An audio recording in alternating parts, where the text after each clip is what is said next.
Hello everyone. As you may know, shipbrokers play a big role in negotiating and fixing charter parties. In this video, I will walk you through how they manage the process and to get the deal done from the first offer to the signed charter party. Let's dive into our presentation. I am Captain Mohamed Bazina. Let's get started. Shipbrokers' role in negotiating and fixing charter parties. Topics we will discuss: types of shipbroking activities, categories and functions, the role of the broker, warranty of authority, brokerage commission, fixture departments, research departments, fixture negotiations, subjects to additional clauses, rider clauses. How shipbrokers negotiate charter parties and fix ships. Let's get started. There are three types of shipbroking activities here. We have one shipbrokers specialized for dry cargo, one specialized for tankers, and another shipbroking activity here. They specialize in sale and purchase. Also, some brokers, they work exclusively for the owner, some for the charterer, and some are competitive brokers. For owners broker, they work exclusively for one or several ship owners. Their duty is to locate the best possible cargo at the best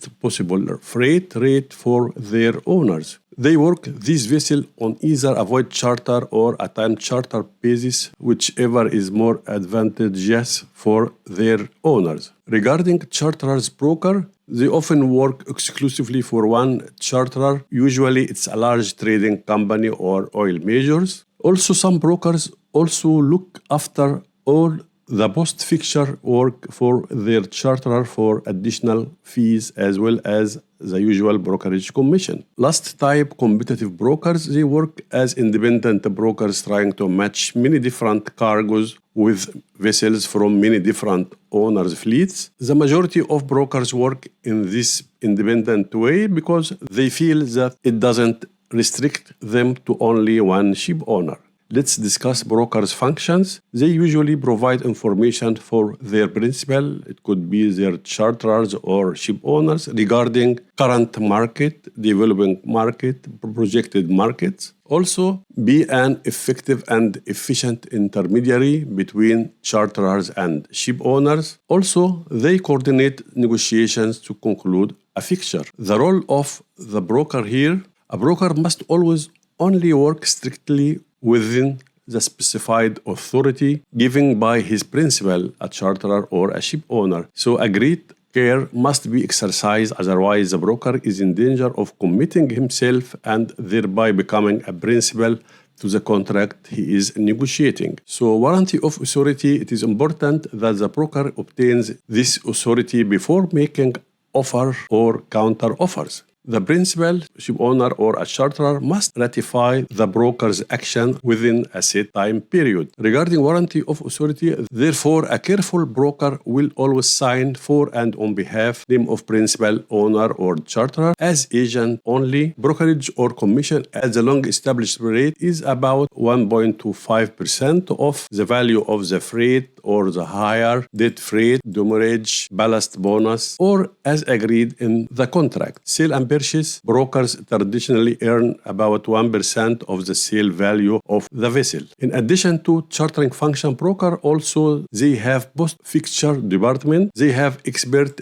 in different aspects of chartering to resolve disputes between owners and charterers. Also to eliminate the need to go for arbitration or the courts. Also, some brokers, they have research department to provide the sort of information needed for owners and charterers. Many brokers operate research department to keep up to date with the latest development in world trade and the freight market. Regarding fixture negotiation, for a contract to be valid, there must be an offer, clean acceptance of that offer, payment, legality, other conditions as agreed. Regarding subject to, when a firm offer is made and accepted, may be subject to something else happening before negotiation can become a fixture or a legally binding contract. So the subject is an indication that the main parts of the business have been agreed upon, but there are still some details to be finalized. Examples of subjects, it could be subject to the charterer's approval of the owner owners. It could be subject to owners' approval of the charterers. It could be subject to the cargo shippers or receivers' approval of the owners or of the vessel. Subject to board of director approval of the fixture. Subject to enough merchandise or what we call STEM. Subject to details, i.e. no fixture until all details have been agreed. These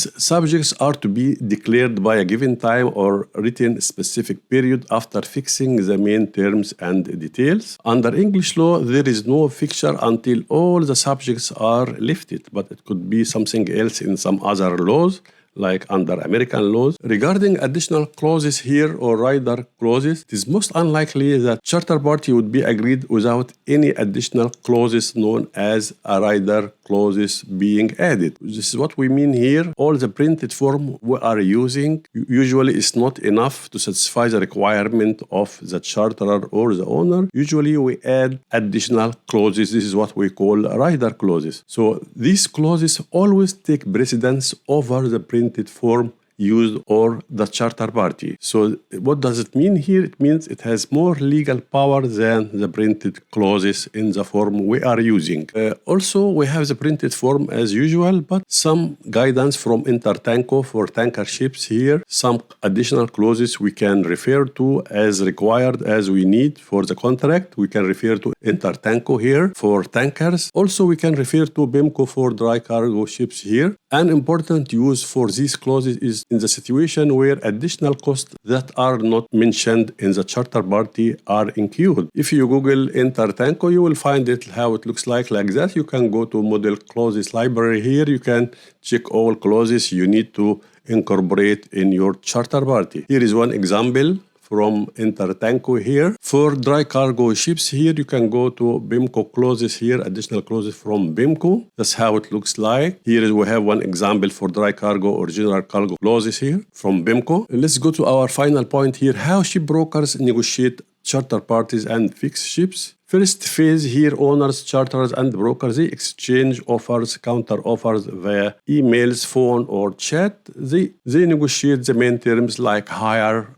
or payment of hire, freight rate, trading limits or load discharge ports, cargo type, quantity, lake and demurrage, dispatch for void charter, or other terms as agreed. Here is just an example. Regarding rider clauses here during negotiation, extra clauses that protect each party's interest are negotiated. As we just mentioned, we call it rider clauses or additional clauses. Example, notice of readiness, tendering requirement, weather working day, definition for voyage charter, war sanction clauses, others as required.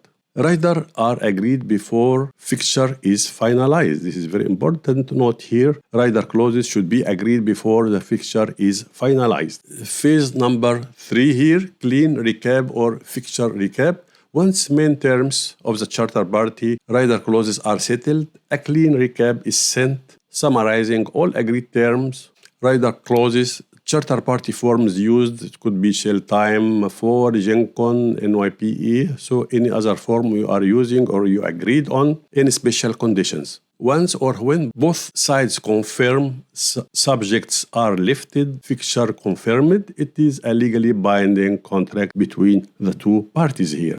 Last phase here, charter party draft signing. Full charter party is prepared based on the recap and also the rider or additional clauses they agreed on. It is reviewed, amended, and signed by both sides. Now it is a legally binding contract. The importance of keeping records during negotiations. A record of all offers, bids, and counter offers and the time when they are made should be maintained. This is so important because in the event of a dispute for the court to decide the intention of the two parties to the contract, it is good practice to log all telephone calls as well. Many shipbrokers offices, they have telephone monitoring equipment that is used for this purpose. Always to remember to read the charter party carefully. Each charter party is different even if the same form is used due to the added clauses to the charter party.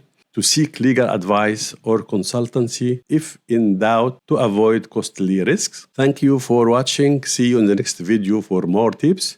If you have any questions, suggestions, or feedback, please leave it in the comments below. Would you like to learn more? Please subscribe to our YouTube channel at Captain Bazina for free weekly videos, resources, updates, and insights. If you would like to go for full courses here, you can visit our website for the upcoming full chartering courses at www.captainbazina.com. Thank you. See you in the next video.